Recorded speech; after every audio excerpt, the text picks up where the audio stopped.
هادي له وأشهد أن لا إله إلا الله وحده لا شريك له وأشهد أن محمدا عبده ورسوله أما بعد يا أيها الناس اتقوا ربكم الذي خلقكم من نفس واحدة وخلق منها زوجها وبث منهما رجالا كثيرا ونساء واتقوا الله الذي تساءلون به والأرحام إن الله كان عليكم رقيبا. கண்ணியத்திற்கும் பெரும் மதிப்பிற்கும் மரியாதைக்கும் உரிய அருமை தோழர்களே, பெரியவர்களே, சிறுவர்களே, சகோதர சகோதரிகளே, அல்லாஹ் ரப்பல் ஆலமீன் அவனுடைய ஒற்றா பெருங்கருணையும் அளவிலா அன்பும் இங்கே கூடியிருக்கக்கூடிய நம் அனைவர்களின் மீதும் நம்முடைய உற்றார் உறவினர்கள் மீதும் இந்த பயானை நேரம் ஒதுக்கி ஆங்காங்கே இருந்து கொண்டு செவிதாழ்த்தி கேட்டுக்கொண்டிருக்கக்கூடிய அனைவர்களின் மீதும் உண்டாகட்டுமாக. அன்பானவர்களே, அல்லாஹ் ரப்பல் ஆலமீன் அவனுடைய தன்மைகளை பற்றி இஸ்லாம் கூறும் பொழுது அல்லாஹ் என்பவன் தனித்தவன், அவனுக்கு இணையானவர் யாரும் இல்லை. அந்த ரப்பல் ஆலமீனுக்கு தாய் இல்லை, தந்தை இல்லை, மனைவி இல்லை, பிள்ளைகள் கூட இல்லை, பிள்ளைகளை எடுத்துக்கொள்ள வேண்டிய அவசியமும் இல்லை, எந்த இடைத்தரர்களும் இல்லை. எந்த உறவுகளும் எனக்கு இல்லை என்று சொன்ன அல்லாஹ் ரப்பல் ஆலமீன் ஒரே ஒரு உறவை மட்டும் அல்லாஹ் தன்னகத்தே தேர்ந்தெடுத்துக் கொண்டான். அது என்ன என்று நீங்கள் நினைக்கிறீர்கள்? அல்லாஹ் ரப்பல் ஆலமீன் எதுவும் இல்லை, எதுவும் தேவையில்லை என்று சொன்ன அல்லாஹ் ரப்பல் ஆலமீன் ஒரே ஒரு உறவை மட்டும் அல்லாஹ் தேர்ந்தெடுத்துக் கொண்டான். எந்த உறவு தெரியுமா?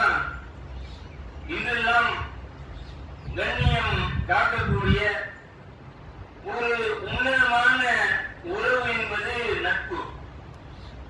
அந்த நட்பை நாம் கொச்சைப்படுத்தக்கூடிய வகையில் இன்றைய உலகம் அமைந்திருக்கின்றது. அல்லாஹ் ரப்பல் ஆலமீன் அவனுக்கு என்று ஒரு உறவு இருக்கிறது என்று அல்லாஹ் சொல்கின்றான் என்று சொன்னால் அந்த உறவு எப்படிப்பட்ட ஒரு முக்கியத்துவம் வாய்ந்ததாக இருக்கும். அல்லாஹ் சொல்லும்போது கூட இத்தகதல்லாஹ் இப்ராஹிம கலீலா, இந்த இப்ராஹிமை உற்ற நண்பனாக நாம் தேர்ந்தெடுத்துக் கொண்டோம் என்று அல்லாஹ் சொல்கின்றான். நாம் உலகத்தில் வாழ்கின்றோம், நமக்கு தாய் இருக்கலாம், இல்லாமலும் இருக்கலாம், மரணித்திருக்கலாம், தந்தை இருக்கலாம், மரணித்திருக்கலாம், அல்லது யாராக இருந்தாலும் தாய் இருக்கிறார்களோ, தந்தை இருக்கின்றார்களோ, மனைவி இருக்கின்றார்களோ, பிள்ளை இருக்கின்றார்களோ, யார் இல்லை என்று சொன்னாலும் யாராக இருந்தாலும் அவருக்கு நட்பு என்பது இல்லாமல் இருக்கவே இருக்காது. அப்ப நட்பு என்பது சாதாரண விஷயம் அல்ல.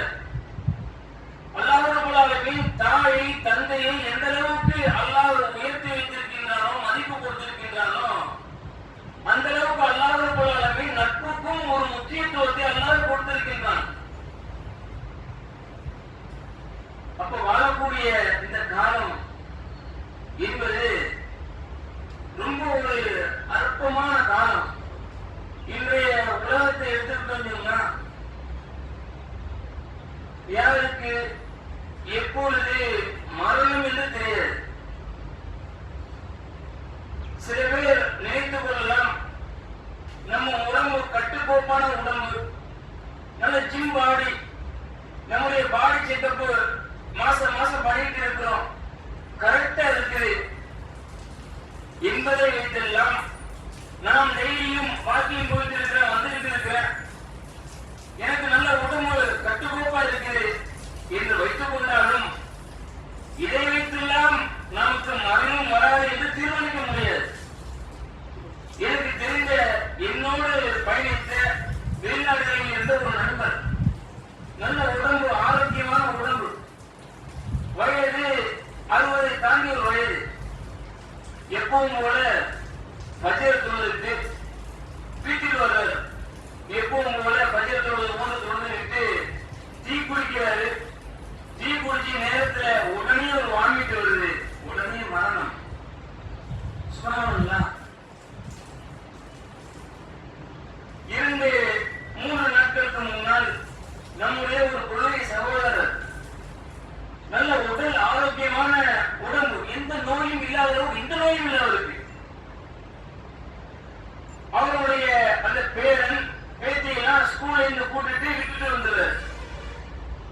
வீட்டில் வச்சுட்டு அவரும் நன்றாக குளித்து விட்டு இன்னைக்கு நல்ல ஃப்ரெஷ்ஷா இருக்குது அப்படின்னு சொல்லிட்டு மனைவிக்கு சொல்லிட்டு தொழுகைக்கு கூடாது, எப்பவும் போல வரலான அந்த நுகர்த்தொகையை நிறைவேற்றுவதற்காக பள்ளிக்கு போறாங்க.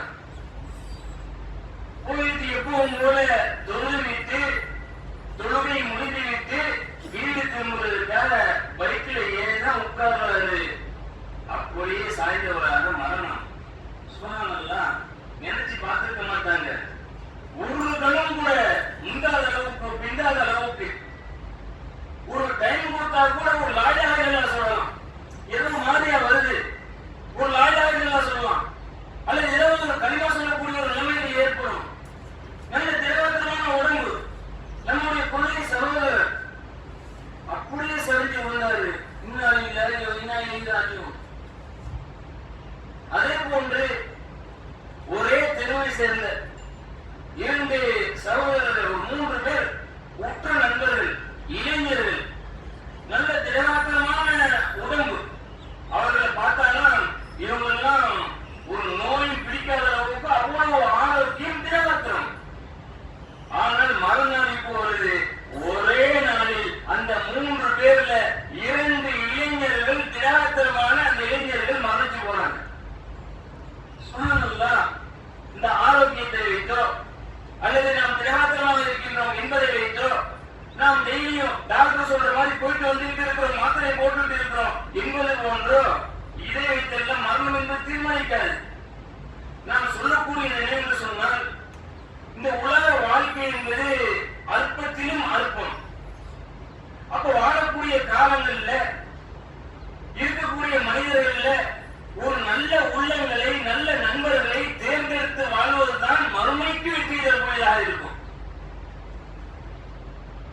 அன்பானவர்களே, அல்லாஹ் ரப்பல் ஆலமீன் இந்த உலகத்திலே பாவிகள் செய்யக்கூடிய அந்த பாவங்களை எல்லாம் பொறுத்துக் கொண்டு, அழிச்சாட்டியம் ஆடக்கூடிய மக்களை எல்லாம் பார்த்து கொண்டு பொறுத்துக் கொண்டு, எத்தனையோ கையவர்கள் கடுமையாக மோசமான முறையில் நடந்து கொண்டாலும், மோசடிக்காரர்கள் கூட மோசடி செய்து கொண்டிருந்தாலும், எத்தனையோ பிஞ்சு குழந்தைகளையும் சரி, பெண்களையும் சரி, முதியவர்களையும் சரி, மக்கள் பாராமல் கொன்று குவிக்கக்கூடிய கொடியவர்களாக இருந்தாலும் சரி, அல்லாஹ் ரப்பல் ஆலமீன் இந்த உலகத்திலே அல்லாஹ் அப்படிப்பட்ட இரக்கம் உள்ளவனாக, பொறுமை உள்ளவனாக இருக்கின்றான்.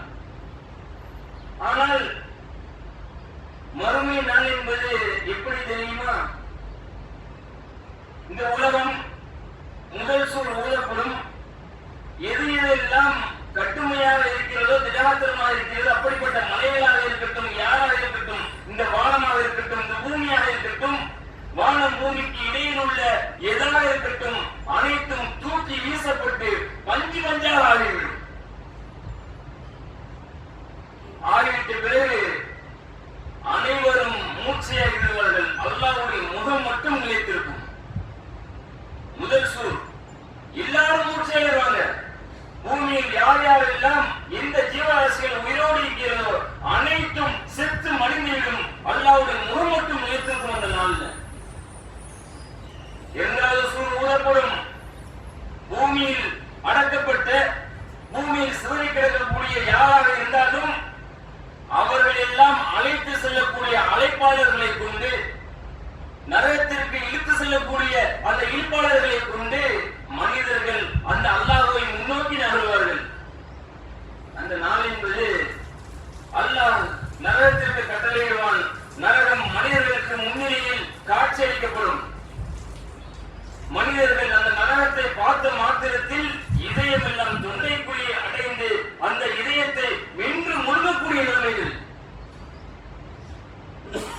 அந்த நாளில் மனிதர்கள் எல்லாம் கைகளை எல்லாம் கடித்து துப்பக்கூடிய கடுமையான ஒரு நாள் அந்த நாள்.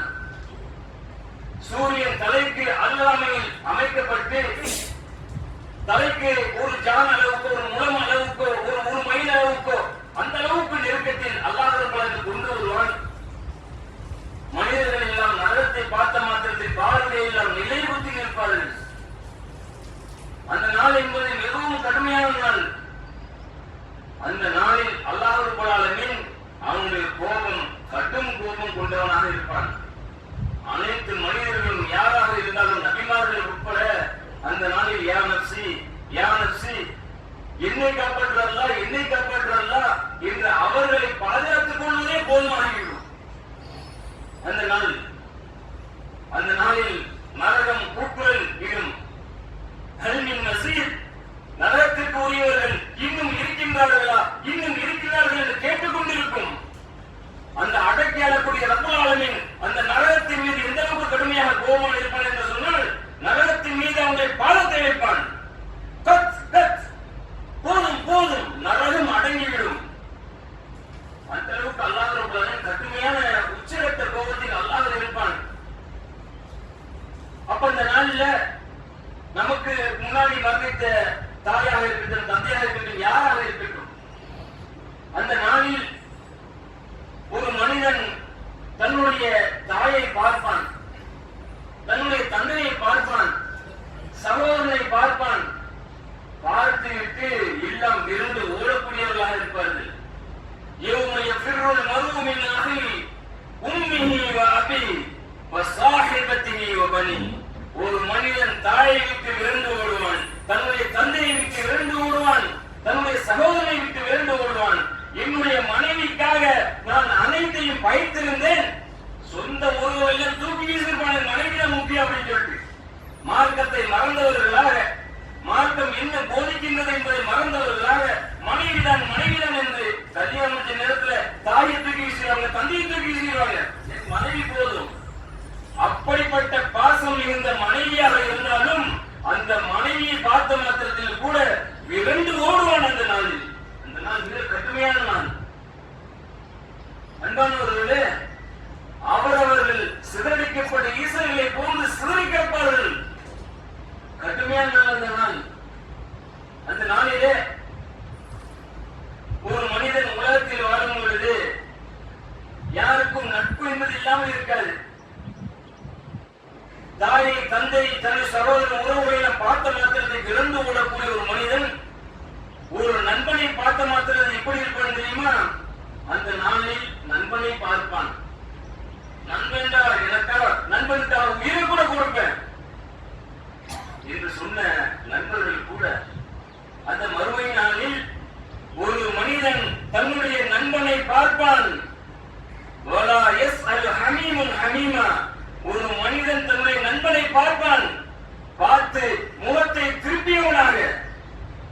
எந்த அளவுக்கு இருப்பான் தெரியுமா? நபிகள் நாயகம் ஸல்லல்லாஹு அலைஹி சொல்றாங்க, அல்லாஹ் ரப்பல் ஆலமீன் அவனுடைய அருள்மறையில் திருமறை குர்ஆனில் அல்லாஹ் கூறுகின்றான், ஒரு மனிதன் தன்னுடைய நண்பனை பார்த்த மாத்திரத்தில் அவன் சொல்லக்கூடியது, யா வைலத்தா, எனக்கு வந்து நாசமே, அந்தோ எனக்கு வந்த நாசமே, லைத்தனி, நான் இப்படி ஆயிருக்க கூடாது, லம் அத்தஹத் ஃபுலானன் கலீலா, நான் உலகத்தில் வாழும் பொழுது இந்த பாவியை போய் நண்பனாக தேர்ந்தெடுத்துக் கொண்டானே, என்னை நரகத்தில் கருக்கி விட்டானே என்று. நட்பு இந்த அளவுக்கு முக்கியம். ஒரு தாயை கூட விருந்துதான் ஓடுவான், தந்தையை விட்டு கூட விருந்துதான் ஓடுவான், மனைவி கூட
நிச்சயமாக உலகத்தில் வாழும் பொழுது பள்ளியில் பயிலக்கூடிய மாணவர்களாக இருந்தாலும், பிசினஸ் ரீதியில தொழில் ரீதியில் செல்லக்கூடிய மனிதர்களாக இருந்தாலும், நல்ல நண்பர்களை தேர்ந்தெடுக்காமல் கெட்டவர்களை தேர்ந்தெடுத்த மாத்திரத்தில் மறுமை நாளில் போய் புலம்புவார்கள்.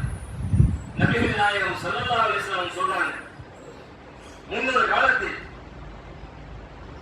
ஒரு மனிதன் தன்னுடைய நண்பனை பார்ப்பதற்காக வெளியூருக்கு போறார். ஒரு ஊர்ல இருந்து வேறு ஊருக்கு நீண்ட தூரம் பிரயாணம் செய்யறார். செஞ்ச மாத்திரத்தில் அல்லாஹ் ரப்பல் ஆலமீன் ஒரு மலக்கை அனுப்புகிறான். மலக்கு அனுப்பி அவங்க கேட்க சொல்றான், நீங்க எங்க போறீங்க? அந்த பிரயாணி எதற்காக போகின்றார் தெரியுமா? தன்னுடைய நண்பனை பார்ப்பதற்காக போகின்றார். நீங்க எதற்காக போறீங்க? என் நண்பனை பார்க்க போறேன். நீங்க எதற்காக போறீங்க? ஏதாவது உங்கள்கிட்ட கொடுக்கல் வாங்கல் இருக்குதா? அல்லது உலக ஆலயங்களுக்காக இதற்காக போகின்றீர்களா? அல்லது வேலை நிமித்தமாக இதற்காக போகின்றீர்களா என்று கேட்ட மாத்திரத்தில் அந்த மனிதன் சொல்லுவான், நிச்சயமாக நான் உலக ஆலயங்களுக்காகவோ அல்லது நான் கொடுக்கல் வாங்கலுக்காகவோ எதற்காகவும் நான் போகல, நான் அவரை அல்லாஹ்வுக்காக நேசிக்கின்றேன் என்று அந்த மனிதன் சொல்லுவான்.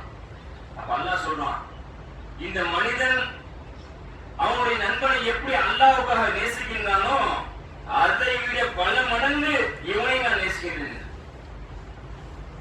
மறுமை நாளில் என்பது கட்டுமையான ஒரு நாள். அந்த நாளில் ஒவ்வொரு மனிதனும் எதிர்பார்க்கக்கூடியது, அல்லாஹ் இந்த நாளில் இரக்கம் காட்ட மாட்டானா, கருணை காட்ட மாட்டானா, அல்லாஹ் நம்மை மன்னிச்சு விட மாட்டானா, அல்லாஹ் மன்னித்து விட மாட்டானா என்பதுதான் அனைவருடைய ஒரு எண்ணமாக இருக்கும். அந்த நாளில் யார் தப்பிப்பார் தெரியுமா? அந்த நாளில் தப்பிக்கக்கூடியவர் யார் தெரியுமா? உலகத்தில் வாழும் பொழுது இந்த உலகத்தினுடைய வெப்பம் தாங்க முடியல, கொஞ்ச நேரம் ஆட்டோ நிப்பாட்டி நடந்து கூட தாங்க முடியல, சின்ன மளிகை கடைக்கு போய் ஜாமான் வாங்க முடியல, வீட்டில் ஸ்கூலுக்கு போக முடியல, அப்ப இந்த அளவுக்கு ஒரு மார்க்கெட்டுக்கு போக முடியல, கடுமையான வெப்பம். அந்த நாள்ல எந்த நிழலும் இருக்காது. சூரியன் தலைக்கு அருகாமையில் கொண்டு வரும்போது மனிதனுடைய மூளைகள் எல்லாம் கொதிக்கக்கூடிய அளவுக்கு இருக்கும். அந்த நாள் அந்த கடுமையான நாள். அப்ப மனிதன் ஏதாவது நிழல் கிடைக்குமா, நாம் ஒதுங்குவதற்கு நிழல் கிடைக்குமா என்று பார்க்கும் பொழுது அல்லாஹ் ரப்பல் ஆலமீன் அவனுடைய அர்ஷினுடைய நிழல் தவிர வேறு எந்த நிழலும் இருக்காது. அல்லாஹ்வுடைய அர்ஷினுடைய நிழலை தவிர வேறு எந்த நிழலும் கிடைக்காது. அந்த நாளில் உலகத்தில் இப்படிப்பட்ட அல்லாஹ் ரப்பல் மறுமையில் இருக்கும் பொழுது இப்படிப்பட்ட கடுமை, இப்படிப்பட்ட ஒரு பயம், கொடூரமான நாள், அதில் இருந்து தப்பிக்க வேண்டும் என்று சொன்னால் நபிகள் நாயகம் ஸல்லல்லாஹு 7 சாரார்ல ஒரு சாரார் எப்படிப்பட்டவர் தெரியுமா? ரஜுலானி, 2 மனிதர், 2 பேர் தஹாப ஃபில்லாஹ், அவன் நேசிப்பது என்பது அல்லாஹ்வுக்காக நேசம். இந்த கொடுக்கல் வாங்கலுக்கோ இன்றைக்கெல்லாம் கொடுக்கல் வாங்கல், நண்பன் இருக்கிறாங்க, காசு முன்ன பின்னா ஆச்சுன்னா கத்தியத்தை குத்தக்கூடிய அளவுக்கு நிலைமை, கத்தி வச்சு குத்தக்கூடிய ஒரு நிலைமை, கொண்டுருவாங்க. அப்படி புரிந்து நண்பன் சொல்லுவாங்க, அசிங்கமா திட்டிக்கிறாங்க. என்னப்பா நட்பு இது? நண்பன் சொல்லிக்கிறாங்க, அசிங்கமா திட்டிக்கிறாங்க. அப்ப அன்பானவர்களே, அந்த நாளில் உண்மையான நட்பு என்பது தஹாபா ஃபில்லாஹ், அல்லாஹ்வுக்காக அவனுடைய நேசம் இருக்கும். இஜ்தமா அலைஹி, ஒருவனை சந்தித்தான் என்று சொன்னால் அல்லாஹ்வுக்காக அவன் 2 பேரும் ஒன்று சொல்லுவாங்க. நேசம் அந்த அளவுக்கு. அதே போன்று ஒரு மனிதன் தவறு செய்கிறான், தன்னுடைய நண்பன் தவறு செய்கிறான் என்று சொன்னால் உண்மையான நண்பன் யார் தெரியுமா? உண்மையான நண்பன் யார்? மறுமை நாளில் தப்பிக்கக்கூடிய நண்பன் யார்? தவறு செய்யும் போதெல்லாம் கண்டும் காலங்கள் விட்டு எடுக்கக்கூடிய, தட்டி கொடுத்து நீ செய்ப்பா, நீ செய்த சரிப்பா, நீ செய்த சரி என்று தட்டி கொடுக்கக்கூடிய மனிதன் இல்ல. மறுமை நாளில் வெற்றி பெறக்கூடியவன் எப்படி இருப்பான் தெரியுமா? ஒரு நண்பன் தவறு செய்கின்றான் என்று சொன்னால் அவனை தட்டி அவனை வெட்டி வீசக்கூடிய அளவுக்கு, அவனை உதாசீனப்படுத்தக்கூடிய அளவுக்கு. ஒரு மனிதன் தவறு செய்கின்ற 2 நண்பர்கள் இருப்பாங்க. தவறு செய்யும் பொழுது அவன் சொல்லுவான், உண்மையான யார் தெரியுமா? நீ செய்து தவறு பண்ணி பெரும்பாவத்தை செஞ்சுக்கிட்டு இருக்கிற, நீ மார்க்கத்திற்கு முரணானதை செய்து கொண்டிருக்கின்றாய், நீ மார்க்கத்திற்கு முரணான மரபுகளை செய்து கொண்டிருக்கின்றாய், ஒருவரை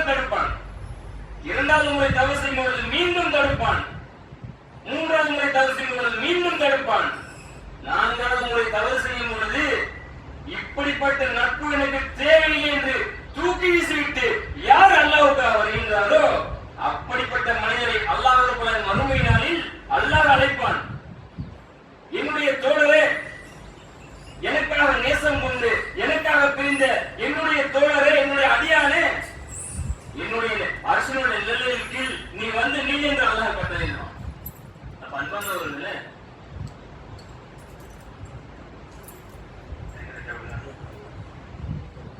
அன்பானவர்களே, அப்ப நேசம் என்பது தட்டி கொடுத்து தவறுகளை மறைக்கக்கூடியதல்ல. மறுமையால் உண்மையாக தப்பிக்க வேண்டும் என்று சொன்னால் தவறு செய்யும்போது தட்டணும். நீ செய்ய தவறு திரும்ப திரும்ப சொல்லி பார்க்கணும். அவன் கேட்கலன்னு சொன்னா அல்லாஹ்வுக்கு அவர் தூக்கி வீசிட்டு அப்படிப்பட்ட தரஜா நமக்கு தெரிய மாட்டேது. நண்பர்களை தேர்ந்தெடுக்கிறோம், ஹயாத்த மௌத் எப்பன்னு தெரிய மாட்டேது. உங்கள் நீங்களாக இருக்கட்டும், கேட்க நான் பேசக்கூடிய நானாக இருக்கட்டும், நேரம் குறிப்பிட்ட நல்லபடியா கவனத்தில் இருக்கிறாரு மௌத்து. அப்ப மறுமையால தப்பிக்கன்னு சொன்னா பல நூறு நண்பர்கள் தேவையில்லை.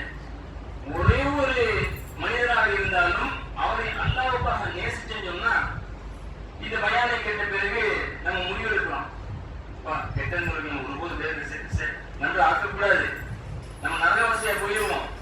இப்ப இன்றையில் இருந்து நம்ம நண்பராக எடுத்துக்கொண்டு சொன்னா அல்லாஹ்வுக்காக நேசிக்கக்கூடிய ஒரு மனிதன் எடுத்துக்கிறோம் அப்படின்னு சொல்லிட்டு ஒரு முடிவு பண்றாரு. நம்ம அல்லாஹ்வுடைய நேசத்துக்காக மட்டும்தான் நண்பர் நம்ம நட்பை ஏற்றிக் கொள்ளணும் அப்படின்னு நண்பன் ஆகிட்டார். 2வது நாள் மரணிச்சிட்டார். கண்டிப்பாக அவர் அந்த நரகத்தில் இருந்து விடுதலை பெற்று மறுமையான கல்வியிலிருந்து விடுதலை பெற்ற ஒரு நல்ல மனிதராக இருப்பார். அவர் தான் அவுலியா, சிறந்த அவுலியா. யாரு? அல்லாஹ்வுக்காக யார் நட்பை அமைத்துக் கொள்கிறார்களோ அவர் சிறந்த நண்பர். இன்றைக்கெல்லாம் நட்புக்கு இலக்கணம் தெரியாது. 4 பேர் பேசிக்கிட்டு இருப்பாங்க, 4 பேரு நல்லா பேசிட்டு இருப்பாங்க. ஸ்கூல்ல காலேஜ்ல வந்து பிசினஸ் மீட்டிங் பேசிட்டு இருப்பாங்க. 4 பேர்ல ஒருத்தர் பிரிஞ்சு அங்க போயிருப்பாரு, வீட்டுக்கு வேலை இருந்துச்சுன்னா போறது. அந்த 3 பேர்ல இந்த போன பண்ணி எப்படிப்பட்ட மோசமானவன் தெரியுமா? எப்படிப்பட்ட ஒரு மோசமானவன் தெரியுமா? அவன் இந்த அளவுக்கு பேசுறான், அவன் இந்த அளவுக்கு பேசுறான், எப்படி மகா மட்டமானவன் தெரியுமா? இவனுக்கு பேசுற தகுதி இல்லைன்னு அவனை பத்தி போய் பேசிட்டு இருப்பான். இன்னைக்கு உலகம் அதுதான். இது கெட்ட நட்பு. 3 பேர் பேசிட்டு இருப்பாங்க, அதுல ஒருத்தர் பிரிஞ்சு வீட்டு வேலை இருந்துச்சுன்னா அந்த 2 பேர் இவரை பத்தி பேசிட்டு இருப்பாங்க. அப்ப அன்பானவர்களே, நட்பு என்பது நல்ல விஷயத்துக்காக இருக்க வேண்டும், அல்லாஹ்வுடைய நேசத்துக்காக இருக்க வேண்டும் என்று கூறியவனாக என்னுடைய உரையை செய்கிறேன், முதல்வரை செய்கிறேன். பாருங்கள்,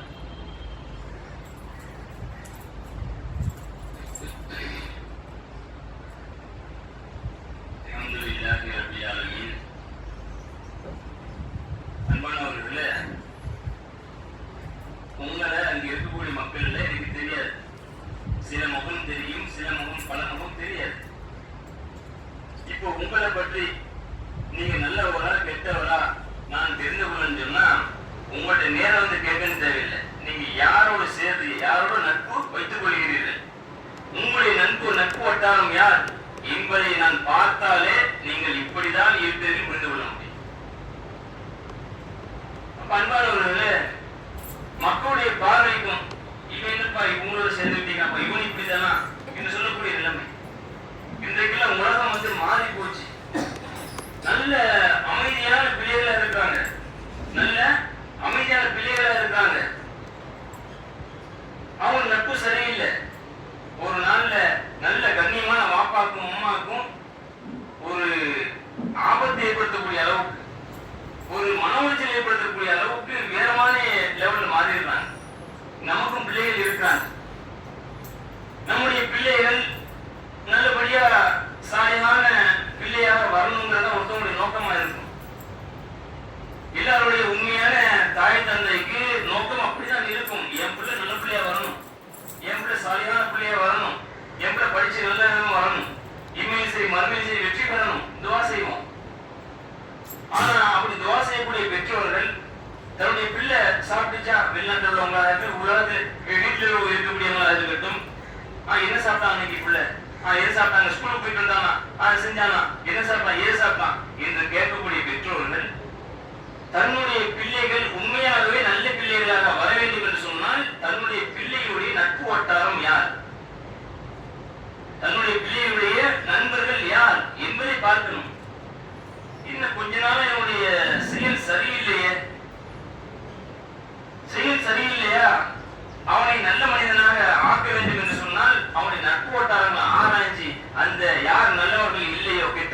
ஏதாவது தீயை போட்டோம்னு சொன்னா நல்லபடியா மாறிடும். அதே போன்று ஒரு நல்ல கணவர் இருப்பாங்க, எனக்கு மனைவிதான் இருப்பாங்க. ஒரு காலகட்டங்கள்ல மனைவியோடு ஒரு நல்ல புரிதல் இருக்காது, கொஞ்சம் கொஞ்சம் அப்படி விலகிட்டே வருவாங்க. பிள்ளைகள் மேலே எரிஞ்சு விடுகிறது, மனைவி மேலே எரிஞ்சு விடுகிறது, ஒரு மனைவியை வெறுக்கக்கூடிய நிலைமைகள் ஏற்படும். அப்ப அந்த நேரங்களில் மனைவி செய்யக்கூடிய ஒரு முக்கியமான விஷயம் என்ன தெரியுமா? ஏன் கணவர் அந்த அளவுக்கு உசுரா இருந்தாரு, இந்த அளவுக்கு மாறிட்டு இருக்கிறாரு, தன்னுடைய கணவனுடைய நட்பு வட்டாரம் என்ன, கணவன் யாரோடு சேருகின்றார் என்று அந்த தீய நட்பாக இருந்தது என்று சொன்னால், கரம் கொண்டு கட்டுமையாக நீ அவங்களோட சேரக்கூடாதுன்னு சொல்லி விலக்கிட்டாங்கன்னு சொன்னா மீண்டும் நல்ல கணவராக மாற்றிக்கொள்ளலாம். அதே போன்று மனைவி என் கணவன் மாப்பிள்ளை சொல்லிட்டு அம்மா அம்மா தூக்கி வச்சுட்டு வந்துருவாங்க. என் மாப்பிள்ளை கணவன் தான் அப்படின்னு சொல்லிட்டு காலம் போக போக உசுரா நேசி அந்த கணவனை விட்டுட்டு கொஞ்சம் பிரிய ஆரம்பிப்பாங்க. என்னப்பா நம்மளோட அவ்வளவு உசுரா இருந்தாங்க, கொஞ்சம் பிரிஞ்சு போற மாதிரி இருக்குது, என்ன ரீசனா இருக்கும்? ஆய்வு செய்ய தேவையில்லை. தன்னுடைய மனைவி இப்பொழுது யாரோடு நட்பு வைத்துக் கொண்டிருக்கிறார்கள், அதை ஆராய்ச்சி அவன் கெட்ட நட்பாக இருந்தால், பெண்களாக இருக்கட்டும் ஆண்களாக இருக்கட்டும், கெட்ட நட்பாக இருந்தால் அதை கரம் கொண்டு கட்டுமையாக கிள்ளி வீசிட்டோம் சொன்னா மீண்டும் தன்னுடைய மனைவியை பெற்றுக் கொள்ளலாம். ஈஸியான விஷயம் இதுதான். அன்பானவர்களே, இறுதியாக ஒன்றை மட்டும் சொல்லிவிட்டு முடித்துக் கொள்கிறேன். அன்பானவர்களே, நட்பு எப்படி இருக்கும் தெரியுமா?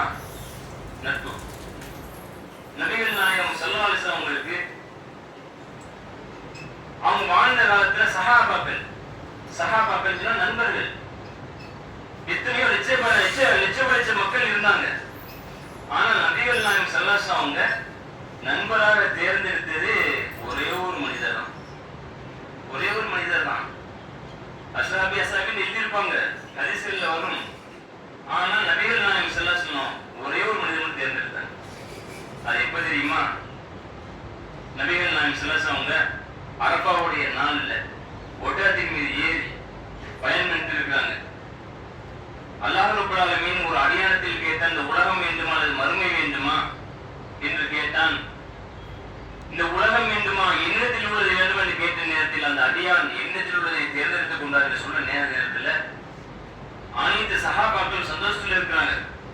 அல்லாஹ்விடத்தில் தேர்ந்தெடுத்துக் கொண்டார் என்று.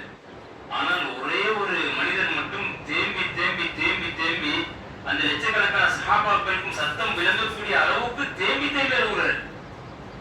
காரணம் என்ன சொன்னா, அந்த அடியான் என்பவர் முஹம்மது நபி ஸல்லல்லாஹு அலைஹி வஸல்லம் அவர்கள் அல்லாஹ்விடத்தில் தேர்ந்தெடுத்துக் கொண்டார்கள், அல்லாஹ்விடத்தில் உள்ளதை தேர்ந்தெடுத்துக் கொண்டார்கள் என்பது மரணிக்க போகின்றார் என்ற அர்த்தம். என்னுடைய நண்பர் மரணிக்க போகின்றார் என்று சொல்லிட்டு தேம்பி அழுகுறாங்க. அதை பார்த்த நபிகள் நாயகம் ஸல்லல்லாஹு அலைஹி வஸல்லம் ஒட்டகத்திலிருந்து இறங்கி வர்றாங்க. அபூபக்கரே அழுவாதிய, அபூபக்கர் யா தப்கி, உலகத்தில் வாழும் பொழுது இந்த மார்க்கத்திற்காக உங்களுடைய உடலாலும் உங்களுடைய பொருளாலும் செல்வத்தாலும் இந்த மார்க்கத்திற்காக நீங்கள் உழைத்தீர்கள். நான் உலகத்தில் வாழும் பொழுது அனைவருக்கும் நான் கைமாறு செய்து விட்டேன். உங்களை தவிர அபூபக்கரே, அல்லாஹ் என்னை நண்பனாக தேர்ந்தெடுத்துக் கொண்டான், ஹபீபாக தேர்ந்தெடுத்துக் கொண்டான். ஆனால் நான் உலகத்தில் நான் நண்பனாக எடுத்துக்கொண்டேன் என்று சொன்னால் அது நீங்கள் தான் அபூபக்கரே என்று சொல்லி தேவி அழுதாங்க. அன்பானவர்களே, அப்படிப்பட்ட நட்பு, அப்படி நட்பு என்பது பக்கத்து பார்த்து உட்கார்ந்துட்டு இல்லை. நபிகள் நாயகம் ஸல்லல்லாஹு அலைஹி வஸல்லம் அபூபக்கர் சித்திக் உன்னை இருந்த காலம் கம்மி, மனசால் உள்ளத்தால் ஒன்றிணைந்தார்கள். நபி ஸல்லல்லாஹு அலைஹி வஸல்லம் மரணத்துடைய நேரத்தில் கூட, சக்கராத்துடைய நேரம், மரண நேரம், மௌத்தாக போறாங்க. மௌத்தா போகக்கூடிய நேரத்தில் ரொம்ப எரிச்சல். யாரும் விரும்ப மாட்டாங்க, பக்கத்தை பார்க்க விரும்ப மாட்டாங்க, மக்கள் போகணும்னு இருக்கிறது விரும்ப மாட்டாங்க. நபி ஸல்லல்லாஹு அலைஹி வஸல்லம் கடுமையான எரிச்சல் ஏற்படுது. ஏன் மக்கள் என்ன பார்க்க வந்துட்டு இருக்காங்க, யாரும்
நான் ஒரு எடுத்துக்கிட்டேன்னா அடுத்த நிமிஷம் மௌத்தா போயிட்டு வச்சுக்கிறீங்களேன். எனக்கு ஒரு நண்பர் இருக்கிறார், நான் அல்லாஹ்வுக்காக மட்டும் நேசிக்கின்றேன், அவர் தவறு செய்யும் போது நான் வெறுக்கின்றேன் சொன்னால், அல்லாஹ்வுக்காக வெறுக்கக்கூடிய ஒரு நண்பர் இருக்கிறேன்னு சொன்னால் நான் எந்த பயப்படும் தேவையில்லை, மறுமை நாளை பற்றி பயப்பட தேவையில்லை, நான் சிறந்த பெரிய ஊழியர். அப்படி நீங்களும் இருக்கணும் சார். எதை கேட்டும் அதன்படி வரக்கூடிய மக்களாக அல்லாஹ் நம்மை ஆக்கி இருக்க வேண்டும் கூறினாக. இரண்டாவது நினைச்சேன். அஸ்ஸலாமு அலைக்கும் வரஹ்மத்துல்லாஹி வபரகாத்துஹு.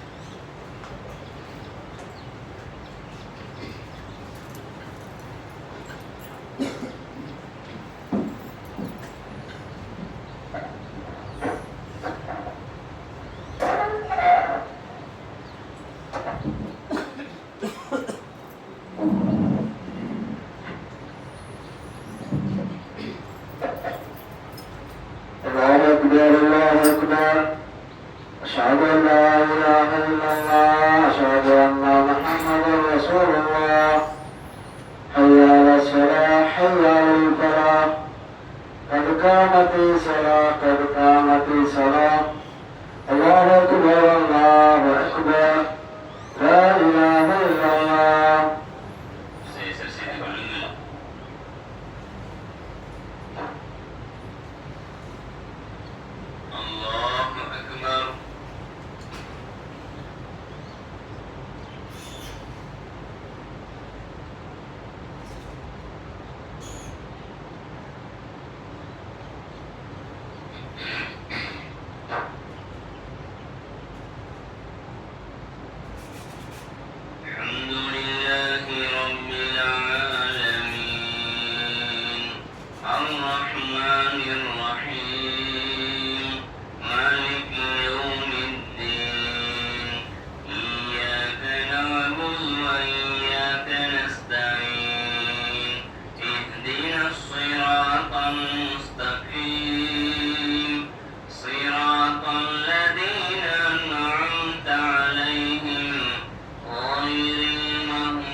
الله